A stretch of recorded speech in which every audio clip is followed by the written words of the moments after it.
Pemirsa, kita masuki kabar nang penambayan. Kondisi perpustakaan umum di Jalan Kapten Pierre Tendian Banjarmasin Tengah ternyata cukup memprihatinkan. Terlihat hibak buku menumpuk di lantai, ditambah rak-rak buku nang berdebu serta plafon ruangan hibah begandang lawa. Ini disaksikan langsung Wali Kota Banjarmasin yang melakukan inspeksi mendadak ke perpustakaan umum tengah hari Rabu 9 April 2025. Kondisi perpustakaan umum di Jalan Kapten Pierre Tendian Banjarmasin Tengah ternyata cukup memprihatinkan. Terlihat hibak buku menumpuk di lantai, ditambah rak-rak buku nang berdebu serta plafon ruangan hibak bagandang lawa.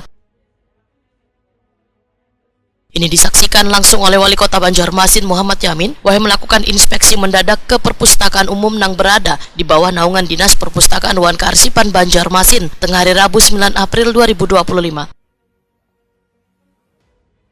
Muhammad Yamin takoni Prima TV di sela-sela inspeksi mendadak menyatakan perpustakaan berfungsi gasan meningkatkan literasi warga, semestinya harus dirawat dengan baik, sekadanya dilakukan pembersihan 2 hari sekali.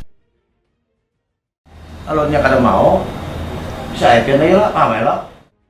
Muhammad Yamin berharap perpustakaan umum yang berada di tengah wisata kota Seribu Sungai ini dapat secepatnya dibenahi sehingga kembali menggairahkan kunjungan untuk meningkatkan literasi warga.